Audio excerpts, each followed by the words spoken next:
dar la bienvenida a Gustavo Alegret, que está con nosotros hoy en nuestros estudios, corresponsal político en Washington. Bienvenido, buena tarde. Gracias, Dania, muy buenas tardes. Oye, qué chévere, vamos a poder comentar y conversar aquí viéndonos la cara. Siempre nos vemos a través de todas nuestras señales, fibras, labios, etcétera. Bienvenido. Muchas gracias, un placer.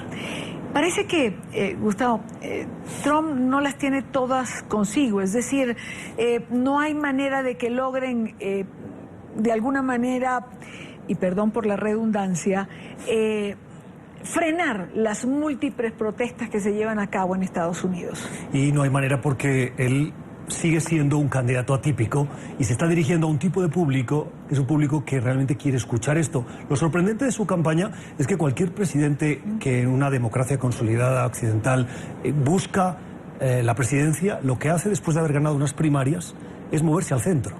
Y Donald Trump se ha mantenido donde estaba, con su discurso anti-establishment, antipolítica, y queriendo cambiar Washington. Como muchos candidatos en las carreras electorales, especialmente en Estados Unidos, Washington se convierte en el objeto de deseo del establishment, pero a la vez en el espantapájaros al que darle palos para decir yo quiero llegar a Washington para cambiar las cosas. Pero Donald Trump lo hace con un estilo irreverente, muchas veces políticamente incorrecto, que sigue gustando a un determinado público que está cansado de cómo funcionan las cosas en Estados Unidos, al cual no le ha llegado la bondad de la recuperación económica en Estados Unidos, que ven cómo el sistema capitalista que se abre al mundo con tratados de libre comercio hace que a determinada población no le acabe beneficiando, y ese público sintoniza muy bien con Donald Trump. Claro, pero digamos que los asesores de Donald Trump intentaron en un minuto que posterior a lo que fue el triunfo en las primarias de los republicanos,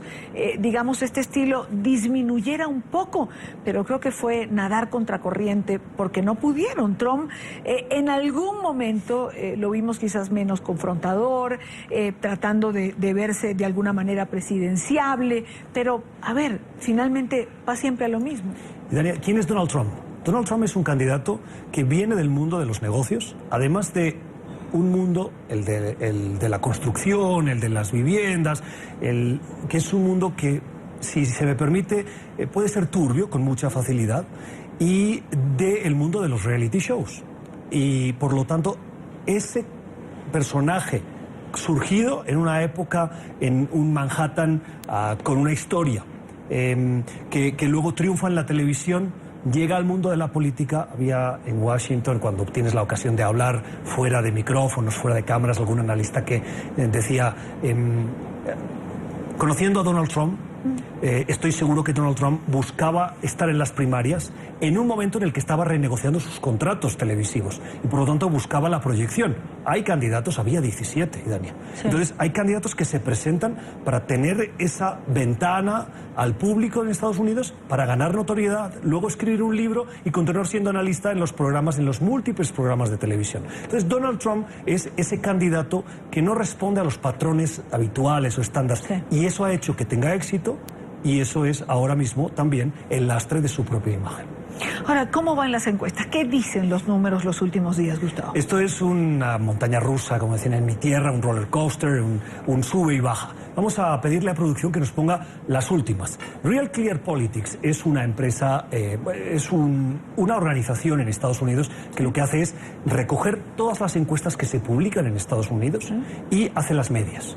Estas son los últimos 6 meses, que me parecen muy relevantes, muy orientativas. A finales de mayo, Hillary Clinton tenía una altísima popularidad, intención de voto, de acuerdo a esas medias, y Donald Trump estaba por encima del 40%, Hillary más allá del 49%. La curva se va cerrando a mediados de mayo, se vuelve a ampliar. Estas son las convenciones republicana y demócrata. Aquí Donald Trump había acabado la convención republicana, había sido una convención republicana que le había consolidado como el gran candidato, se habían cerrado las filas en torno a él, a pesar de algunas disensiones internas, algunos movimientos inesperados dentro de esa convención, pero Donald Trump salió reforzado. Y Hillary Clinton mantuvo un perfil bajo mientras se producía esa convención republicana. Acabó la convención republicana y comenzó la demócrata. Y aquí Hillary Clinton se disparó. Si comparamos las dos convenciones, la demócrata y la republicana, la demócrata fue un éxito. La republicana también porque tal vez venían de más abajo, pero la demócrata consolidó firmemente a una Hillary Clinton que tiene unos altos índices de impopularidad. Intención de voto responde muy bien, pero probablemente esta intención de voto tiene gran parte de su explicación en un candidato atípico como es Donald Trump. El miedo al opositor hace que sea el mal menor Hillary Clinton para mucha gente en Estados Unidos. Esto se va cerrando poco a poco. ¿Qué pasa aquí? Esto son las últimas 3 semanas. Aquí aparecen los primeros escándalos de Donald Trump. Donald Trump que no paga impuestos en los últimos años. Donald Trump que le dice a una ex Miss Universo que es Miss Peggy y que además es una housekeeper, una señora que limpia. Y más tarde se conoce ese vídeo en el que él utiliza un lenguaje despectivo, insultante con las mujeres. Y esto a los independientes y a las mujeres en Estados Unidos, que son 2 grupos de votantes importantes, hace que Hillary Clinton se proyecte y que Donald Trump caiga. Porque en el fondo, en Estados Unidos, como en cualquier sociedad, cuando uno tiene que votar a un representante, uno dice, bueno, puedo votar en contra de Hillary Clinton, pero la alternativa es un Donald Trump que habla de las mujeres con el tono despectivo, y en este horario de máxima audiencia probablemente es difícil reproducir lo que dijo porque realmente es sorprendente. Entonces no hay palabras, no hay justificación para que alguien pueda decir, oiga, es que Donald Trump en el despacho Oval sería un desastre, un completo desastre. Hoy las encuestas están en una media entre Hillary Clinton, tiene una ventaja de entre 5 y 6 puntos por delante de Donald Trump. Lo cual es una ventaja importante, quizás no la que quisieran. Oí a Hillary Clinton ayer en un acto que decía, voy a seguir trabajando, estoy tranquila, pero voy a seguir trabajando hasta el último día. Y está bien, hay unos 5 puntos, pero hay que trabajar hasta el último día. Gustavo, ¿va a decidirse voto a voto esta elección? Yo creo que va a ser una derrota aplastante, la de Donald Trump frente a Hillary Clinton, que va a arrasar. Pero a la campaña de los demócratas no les interesa dar esa sensación. La sensación de que Hillary Clinton va por delante de una manera arrolladora no les interesa, porque eso puede desmotivar gran parte del electorado. Y no hay que irse muy lejos para ver qué ha pasado cuando las encuestas están dando la victoria a una determinada opción. La gente se confía, la gente dice, ¿para qué voy a votar si ya va a ganar Hillary? Y entonces se podría dar la sorpresa. Gustavo, mucho se habla también y se ha hablado del poder que tienen los latinos en estas elecciones.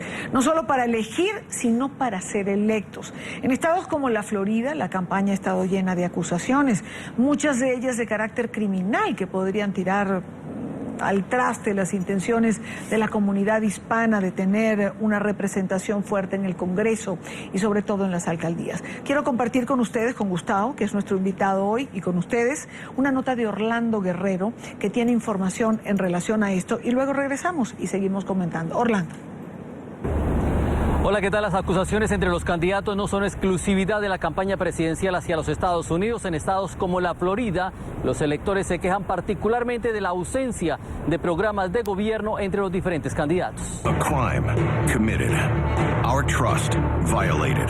Joe Garcia's top aide convicted. Más que programas de gobierno, lo que se escucha por estos días en la Florida son acusaciones criminales entre los candidatos, principalmente de origen hispano. Este es solo uno de los comerciales que se ve en la televisión local. Joe Garcia claimed he knew nothing, but court documents suggest otherwise. Even those backing his campaign called Garcia a flashback to the corrupt politicians of the past. Scandals, corruption, convictions.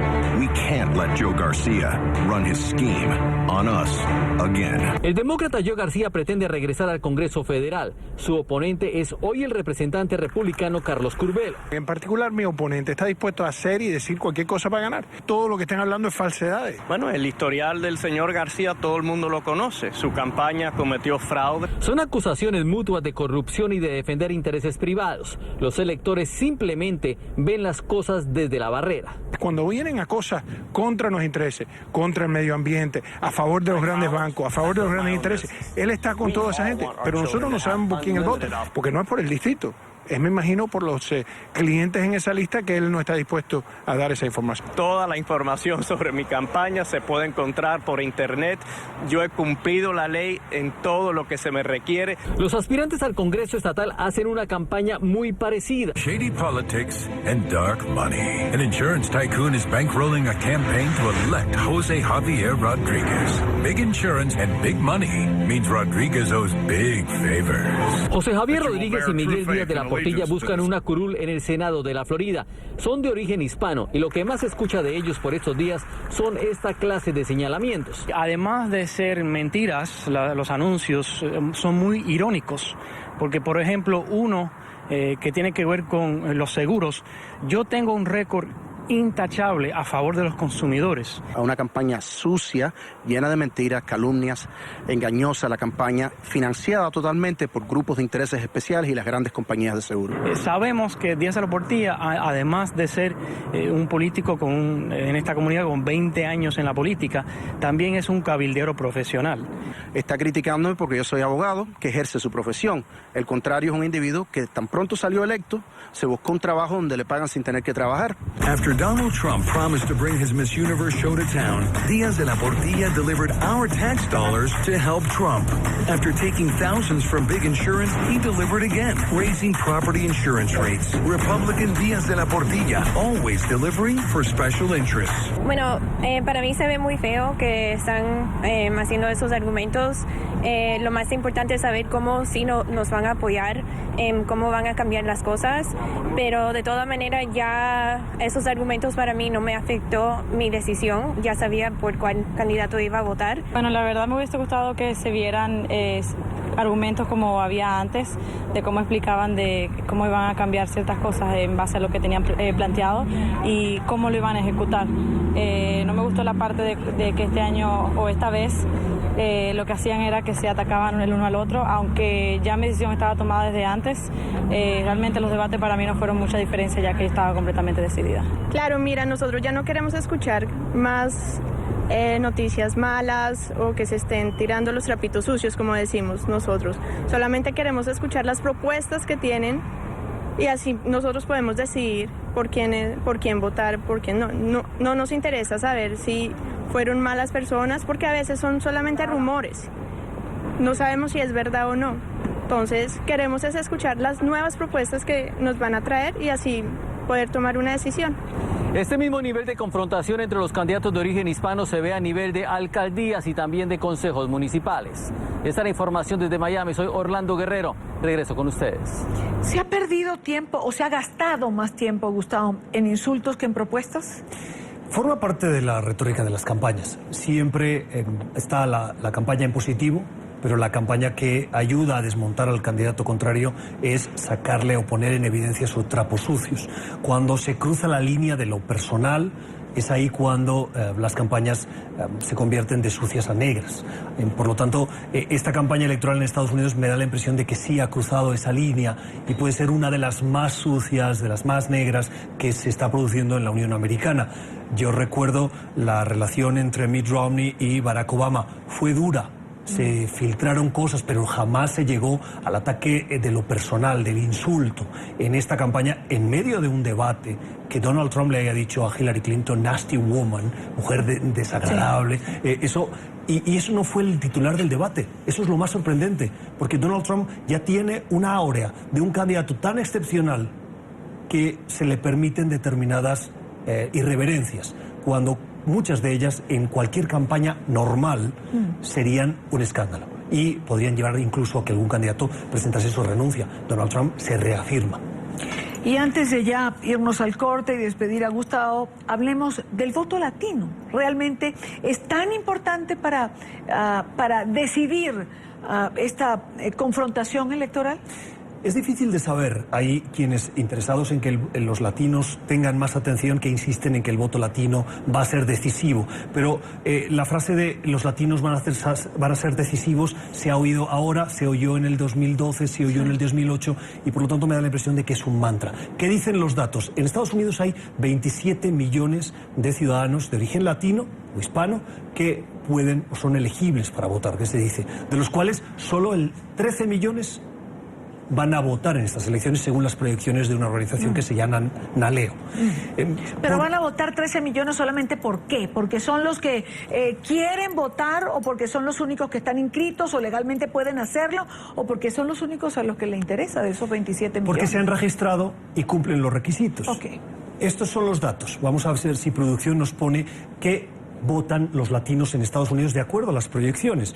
Estas son 2 de las últimas encuestas que se han producido, que dicen que de los latinos en Estados Unidos, de cada 10, menos del 15%, de cada 100 en este caso, menos del 15%, menos del 17%, votarían por Donald Trump. Mayoritariamente, ¿de dónde se concentra el voto latino? En Hillary Clinton. Los que votan, porque de 13 a 27 hay casi más de la mitad de los latinos que podrían votar, pero que no lo hacen. Por eso hay un gran esfuerzo por parte de muchas organizaciones y especialmente de la campaña de Hillary Clinton para que esos latinos se inscriban. Vamos a ver otro gráfico que también me parece muy relevante. En este caso, el gráfico de los estados pendulares, porque pueden ser latinos que vivan, por ejemplo, en el estado de Washington. El estado de Washington tiene menos del 7% de ciudadanos de origen hispano. Ese estado mayoritariamente es demócrata. Esos latinos hacen muy poca diferencia, porque son pocos y porque el estado ya está claro que va a ser demócrata. Pero ¿qué pasa en Florida, en Arizona, en Nevada? Estos sí son estados en los que la distancia entre lo que se lleva Hillary y lo que se lleva Donald Trump está muy ajustada. Es lo que se conoce como el estado pendular o estado bisagra. Y esos son los estados que eligen las elecciones. ¿Qué votan mayoritariamente los latinos? En Florida, 6 de cada 10 votan por Hillary, 2 de cada 10 por Donald Trump. Y a partir de ahí vemos en Arizona que se repite. El patrón, la media, es que de cada 10 latinos en Estados Unidos en estos estados, 6 o 7 votan por Hillary y 2 votan por Donald Trump. La concentración del voto latino, y con esto te devuelvo, es esta. Vamos a ver el mapa de Estados Unidos. ¿En dónde se concentra ese voto latino en Estados Unidos? Fundamentalmente al sur. El estado que más tiene es Nuevo México. 40%, y es excepcional, es el porcentaje más alto, seguido de Texas, y a partir de allí ya encontramos a Arizona, a California. Este es el importante. Aquí el voto latino puede ser decisivo. En Colorado también, pero fundamentalmente aquí. ¿Qué pasa en estos 2 estados? ¿Por qué son importantes? Porque son pendulares. Y aquí la diferencia es mínima y por lo tanto cuanto más latinos voten y voten por Hillary Clinton, pueden hacer esa diferencia. Aquí sí podemos decir que el voto latino es fundamental y puede decidir las elecciones. Una sola pregunta. ¿Qué es un estado pendular para quienes? Un estado pendular. Las elecciones en Estados Unidos se deciden por voto indirecto. Los ciudadanos votan un colegio electoral. Son 538 votos del colegio electoral. Cada estado, en función del número de población que tiene, no del tamaño territorial, sino de cuánta población tiene un número de votos. Quien gana el estado se lleva todos los votos del colegio que le asignan por número de población a ese estado. Los estados pendulares son aquellos estados que no han votado tradicionalmente siempre de la misma manera. ¿Qué pasa, por ejemplo, en Dakota del Norte? Es un estado que los candidatos no hacen campaña. Es un estado republicano y es un estado que pesa muy poco. ¿Qué pasa en Washington? El estado de Washington es un estado demócrata, o California es un estado demócrata, pesa mucho, pero es demócrata. Ya los candidatos no van a hacer campaña. ¿Dónde concentran su esfuerzo los candidatos? En aquellos estados en los que la diferencia es tan poca que quien gane por más de la mitad más uno se lleva todo ese colegio electoral. Y ese colegio electoral, ese voto del colegio electoral, es el que acaba sumando, y el objetivo de los candidatos es la mágica cifra de 270, que es la mitad del colegio electoral que elige al presidente de los Estados Unidos. Gracias a Gustavo Alegre por acompañarnos hoy en el estudio. Gracias por comentar con nosotros todo lo que forma parte de la cotidianidad de la campaña electoral. Que el próximo 8 de noviembre va a elegir al presidente de los Estados Unidos. Una campaña con sus bemoles, donde cada día hay algo distinto. Nos quedaron cosas por comentar, pero ya podremos hacerlo con Gustavo, seguramente en los próximos días. Gracias por acompañarnos. Un placer.